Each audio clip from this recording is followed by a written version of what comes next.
Hello, everyone, and welcome to TNC Movie Nights. I'm Alex, he is Brandon, and hopefully the video is coming across a little bit better for you guys this time. We know we had some issues with the first episode, but it's the first episode, so we're just sort of working out the kinks here, being a new show and all. We appreciate your patience, but this week, instead of doing a deep dive into lists, we're going to talk about sort of what's going on right now, kind of the elephant in the room right now. Everyone's going through pandemics, quarantines, whole coronavirus, COVID lockdown.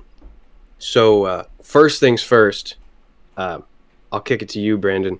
What's the biggest thing that you miss about the movie scene that we had pre-COVID that we don't have now? As much as I love the big blockbusters and seeing the new Avengers and Marvel and Star Wars and DC movies coming out to theaters, honestly, the thing I miss the most is just going to the movies. You could tell me I could go to the movies right now, and it's just a bunch of crappy movies. You could take the 20 worst movies of each year, and that's all they're going to play, and I would still go. I love going to the movies so much. It's cool, some movies are coming out on video on demand, but it's not the same. It's just really not.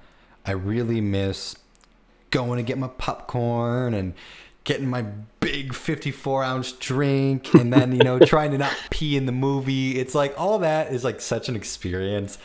And I really just miss it so much at this point. It's crazy that it's been 6 months since I've seen a movie in theaters. And I think the last one I saw was Sonic the Hedgehog, which is fun movie. Wow. That was a good movie. Yeah. Yeah. That was fun. I'm right there with you, man. It's weird. For those who are seasoned Nerd Chamber followers, and the three of you that watched some of the stuff I put on the Fury film review, all of that was because I had that A-list thing from AMC, not a sponsor yet, hopefully, ? But basically we would go to the movies at least, once a week. Sometimes we skipped one there, but it was rare if there was a month that we didn't see at least 2 movies. And having that was super fun. Because like you said, whether it's a good movie, bad movie, who cares? It's just going to the movies. And we know from the last episode that one of the 20 worst movies is your favorite. So, there's no issue with those for you. We'll save that for another episode. Shots fired. I'm kidding, by the way. Star Wars haters, please don't come after me. But yeah, man, just that the theater experience, especially if you had like a Dolby or an IMAX or whatever big theater is sponsored in your area, that was so cool. Sitting there, big dark room, big loudspeakers, big bright screen, new movies coming out. That whole experience just gone almost instantly as soon as that whole thing started happening. But now going off of that, how are you sort of substituting that? What's your go-to, or do you have a go-to now that we're in this coronavirus world that we live in? How are you getting your movie fix? I have been, a big part of it has been watching movies I just missed. Oh my goodness, what was the movie you just had me watch? Knives Out. I went watched Knives Out. That, and then even just going back and watching things that I know, I kept telling myself, I'll go back and watch it. Like Lord of the Rings, The Hobbit, I rewatched all 6 of those movies in like a week span or so. A little bit of video on demand here and there. Of course, we watched John Wick last week for the movie review, so that was kind of a new experience for me. I watched Scooby-Doo on video on demand. Nice. I'll be honest, cute movie. Like going into it, being like, this is for kids. It's fun. Like it's a fun movie. Okay. If you're not trying to break it down and be like, how is this not the greatest plot of a movie ever? It's like you're gonna have fun then. So I've been trying as much as I can to video on demand. It's kind of tough because a lot of video on demand is like $20 to $30, and I get it though. I get it. There's a lot of families of 4, 6, 8 people that are going to be like, hey, let's all watch the movie together. And then, if you're doing that, realistically, it's like $7 a person, which is a great deal for a movie. And maybe even less if there's more people. Or, you have it on an account and it's like, hey, for the next 48 hours, watch it. You have to watch it. And like 12 people on the account watch it. Well, they just lost out on a lot of money. So when it's me, one single dude trying to watch a movie, I got to pay $20, $30, and I get it. So kind of stinks a little bit. There are some movies coming to video on demand that I'm excited for, and maybe we'll kind of get into it a little bit. But that's been kind of my big thing. I've been trying to watch a lot of big movies I've just missed, and I'm going to be doing that a little bit more in the next few weeks that we can hopefully kind of discuss from there on out. So, how about yourself, though? What's been kind of your fix? Have you found anything, or have you been kind of just... Yes and no. I mean, a lot of it was sort of that same sort of thing where you just, watching movies at home isn't a new thing for anybody. I mean, it's not like the whole world of movie watching was shut down. You still have DVDs, Blu-rays, whatever, Netflix, Hulu, all that stuff. The big thing for me actually has been Vudu, the digital streaming, digital movie watching platform. I had maybe 20 movies on there pre like March of this year. I'm not kidding. I have almost 120 now. So just going through the spotlight and viewing the deals that they have, I'm a sucker for deals or like whatever is in the window of the restaurant that I'm going to. If something's shiny and it says on sale, that's like I'm the guy that they're looking at. So I'll see a movie on there that I either haven't seen in a while and I really like, or that I wanted to give a shot, or whatever it is. $4.99, basically free, which it's not. I should really not stress that because I'm not rolling in it by any means. But it's like, oh, good movie, $5. I can do that. Own it forever. Sign me up. So yeah, buying almost 100 movies. That was just realizing now the impact of all of that. You're like, oh, that was $500. Okay. In my defense, a lot of them were uploaded from movies that I found in like a box in the attic, or I share the account with a couple other people, unless Vudu is listening right now, in which case I don't. But so we kind of all have this mutual agreement where it's like, all right, this is for everybody, so everybody shares. So you have a couple different people buying and renting movies on there, so it sort of benefits the group. One person spends $4, everyone gets to watch the movie, which is exactly what you were talking about on why the new ones are 20 or $30. Because if you do that for a $5 movie, you're not gonna make any money. So that's why you have to do that, especially the ones that are like new that would be in the theaters. Like I saw The Invisible Man was on all of those, like AMC and On Demand and Vudu, and it was like a rent for $19.99 option, and that was it. You couldn't buy it. Yeah. And it's like $20 to rent a movie. But then, like you said, you think about it. Got a family of 4, 6, 8. I don't know why I only did evens, but but you have that. $20 really isn't that bad. That's like 2 movie tickets, and the whole family gets to watch it now. Yeah, I 100% agree. And I guess one of my big issues that comes out of it, though, there are some movies that aren't probably maybe wouldn't have even gone to theaters, or that borderline like maybe would have been in theaters. Like I want to see it so bad. Like King of Staten Island looks great, looks like a fantastic movie, but it's not a movie I'd be like, I'm gonna go to the theaters and see that. So it's like I really don't want to spend 20, 30. I think it's actually $30 to rent that movie. And again, it's just a rental. I don't get to keep the movie, and it's like right, looks fun, but I just can't. I can't justify that. So. That's one of those that like betweeners where it's like this probably just would have been like a Hulu original or a Netflix original or something, but now it's $30. Exactly. Oh goodness, it kills me. But again, I get it. They got to make their money. Pete Davidson's been doing some good stuff. He deserves good money, so I understand why they got to charge big for it. Yeah, and one thing I will say is that, and this sort of transitions into the next part of this, is like after this is all done, I'm very curious to see if there's like a huge boom of movies that come out, because I know that there are a lot that are scheduled, but is it going to be everyone finally releases what they do, or is everyone going to pull back because they want to see how the movie industry sort of bounces back? Is everyone going to rush to the theaters, or is everyone going to kind of hold back? It's a coronavirus world that we live in right now, and just when things open up, are we really going to pack seat to seat or whatever restrictions they have in there?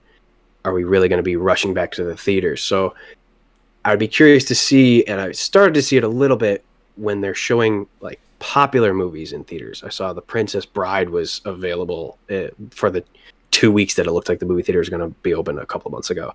And one of the drive-ins around here, they're showing like The Goonies and just basic classics. And they had that, oh my gosh, I can't remember the name. There's a movie with Andy Samberg that just came out on Hulu. Oh, that was great. Palm Springs. That movie That was fantastic. a great movie. Yeah. And so they were double featuring like Palm Springs and the Goonies. So it's like, okay, I can watch those at home, or I can go pay $25 to see it at a drive-in. Not really pulling my strings that way, but I get how they're going to roll into it. So I guess that sort of leads into, what are you sort of worried about now? Because a lot of things are probably going to change once things open back up again. So is there something that you're worried that's going to happen once these do open back up? I am really scared because, again, as I mentioned to start the show, and as you'll hear from me a lot, I'm really into the big blockbusters. I love them. I want to have a good time. And, you know, we were getting to the point where some of those movies were like, the budget's $600 million and $1 billion. And it's blowing us away, but we're like, that's crazy, but they'll make that money. No doubt. And because of this, I think that movie budgets are going to kind of shrink a bit. I really don't think we're going to see a bunch of $600, $400 million movies and stuff like that. So it definitely kind of worries me a little bit, because I feel like the directors and the storytellers aren't that great in some of the Hollywood spots where they can't do it with less money. I'll give it props to Deadpool because they did it on like a $60 million budget, and I was blown away how good it was. When I heard it was $60 million, I was like, ugh, this movie's going to be a weird indie movie and not be that good. Gonna suck.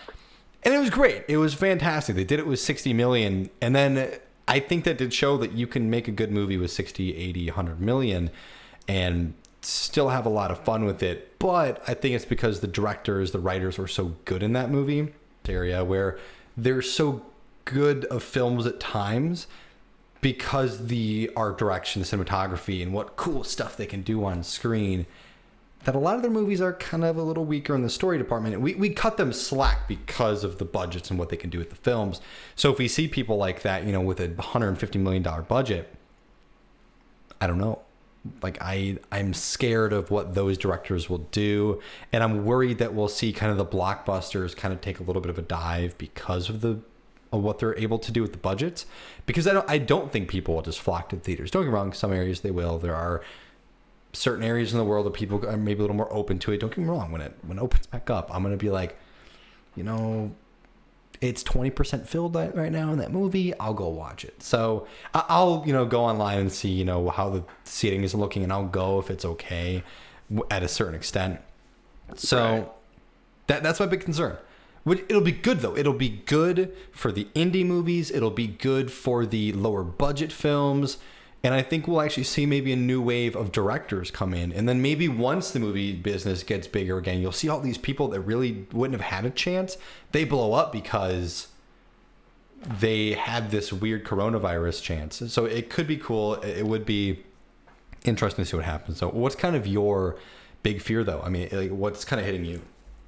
To sort of piggyback off of that, I'm a little less worried about the big blockbusters, because I think as a studio, if you know, all right, we're coming out of the coronavirus, we're coming out of this world where no one's doing anything, we need to be safe. I think if someone sees Marvel or Star Wars or some big name that they know everyone's going to watch, they'll be, all right, we can throw money at this. It's going to make money. We're going to make a profit. It's going to get viewers. We're going to get butts in seats. And then I think, just like what you said, it's going to be pretty, maybe not helpful, but I think the small budget movies will benefit from this too. I mean, maybe even just because I think that the sort of like the middle of the road, the middle class of movies, I guess, is going to get hit the worst, because those are the movies that, you know, maybe the studios take a little bit of a risk on, because, okay, you're not Star Wars, you're not Marvel, but you're big enough for us to give you $100 million. Maybe not like 400 million, but maybe in, you know, 90, $100 million. We can give you that because the movie industry has been this for so long that we know it's okay. Where now I think the studios are going to be very, very hesitant to throw big, not huge money. It sounds backwards, but they'll be okay throwing huge money at the huge names because they know they're going to get it back. Yeah. But the big money at the big to middle names, I feel like that's going to be a little wishy-washy there. People are going to be a little hesitant, at least at first. Maybe 3 years down the road here, things get back to normal. But I think, I mean, I don't even know if they're going to open up by the end of this year, but end of 2020, first half of 2021, I think we're going to be a little sparse with those classic movies that you would see, the movies that thrived so well that, the budget's 100 million, they make 400 or 500 million, like globally, not first weekend or anything like that. But the movies where they make their money. But like we were saying with the indie movies, I think that sort of opens up that spot for those movies that are just working with a few million, or even like a Paranormal Activity thing. I think their budget was only like 100,000 or something like that. I could be totally wrong, but I know the first one, the budget was really low, and the lower budgets like that just need that little bit of a platform to shine. I think the studios see that as lower risk. And I'm not a studio exec, so I could just be totally talking out of my butt right now. But I think that they'll be like, all right, throw the huge money at the big guys. We know they're going to get our money back. They need what, 4 million? I'll roll the dice on 4 million. I'm not going to roll the dice on 104 million though. So I'm worried that big chunk that really takes up so much of the movie theater space, I feel like it's going to take a big hit for that first year. Two things for you real quick. First off, it's $15,000 was Paranormal Activity budget. Whoa! That's nutty. That's crazy. Yikes. Yeah, so good on them. I do agree with you, though, because that's definitely fair. I could see them being like, you know what, Marvel's been so big for so long, we don't have to worry about it. Maybe instead of it being a $500 million movie, it'll be like a $350 million movie, which like doesn't sound like big deal, but I mean, it can be. It's also kind of lucky for Marvel because they at least ended their phase of Endgame, Infinity War, and now they don't have to worry about this. Now they're just doing kind of all the new character movies, and they can run those movies on 150, 200 million easy. The movies I am scared of, and I can give you a really good, I think, example, because I really did enjoy this movie, Alita Battle Angel. A movie I loved. Really cool movie. I really enjoyed it. And I'm like, I want a sequel so bad, but now I don't think they're going to take a risk on a movie like this, where it was like, it just made over like what they wanted it to make, but now they can't take the risk because they know it's not going to do as well in the pandemic. So, no, I think that is that's a fantastic point, honestly, and I do agree with you. I'm really curious to see where it goes. Either we're going to see a lot of independent industries kind of blow up, or it's just going to be the blockbusters. It's literally just going to be like, these are the safe ones, and you're going to see everyone else just kind of die out for a bit.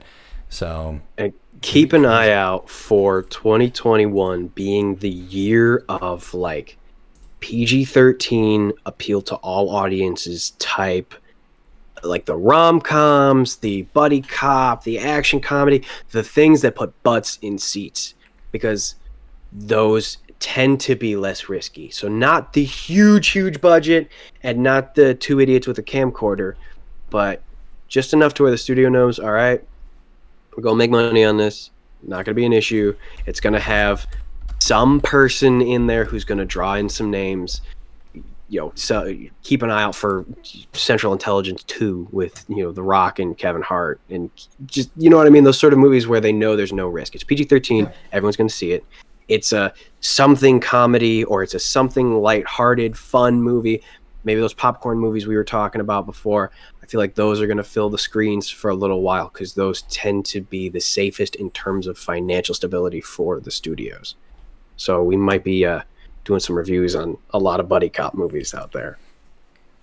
But to end on a more positive note, what's something that you're excited for that maybe the movie industry has to adapt to or change to, or who knows, anything, something that you're excited for post-coronavirus other than just being able to see a movie again? Yeah. Okay. So I'm gonna kind of roll with it a little bit off of what you were saying, like not exactly what you're saying, not just seeing a movie, but it's kind of more of it's almost like the nostalgia factor. Because it's going to be a year and a half, maybe 2 years until we're generally in a real movie state again.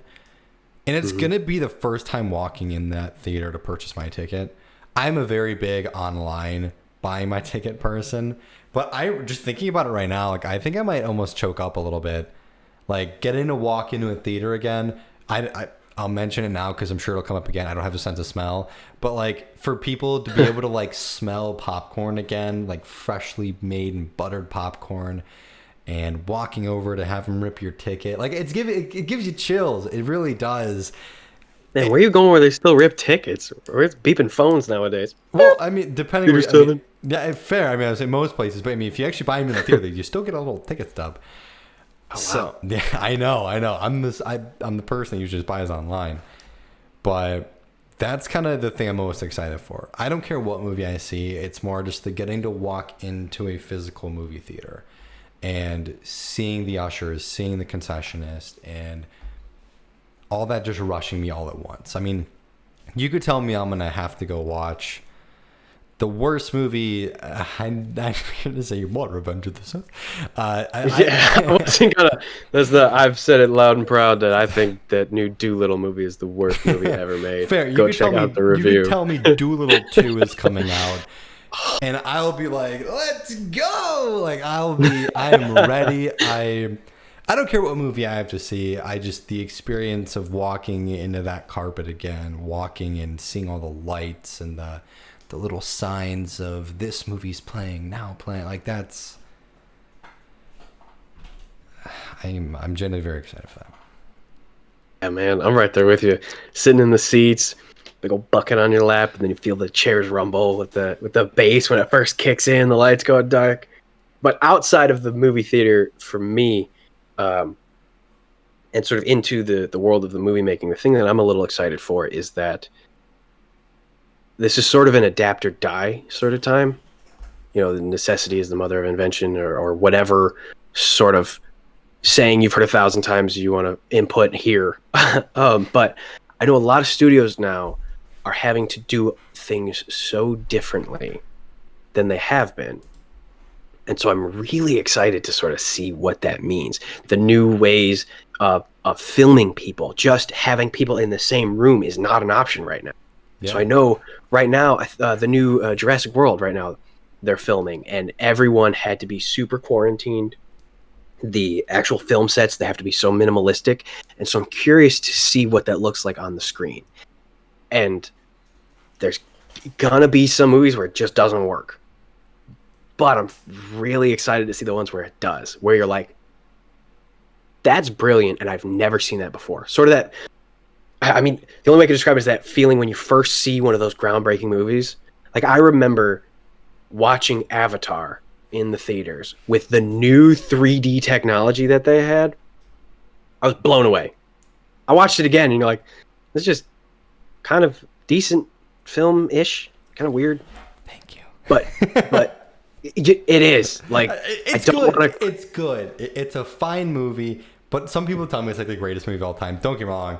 We all have maybe a movie that's our guilty pleasure kind of thing, and some people would say it's a great movie. But yeah, that's my thing. It's like, it was groundbreaking, blew me away when I saw it, but I go back and watch it now, like in a regular setting, and I'm like, And that's the thing, though, is it was when it came out. It was a revolution. It was something that literally no one had ever seen before.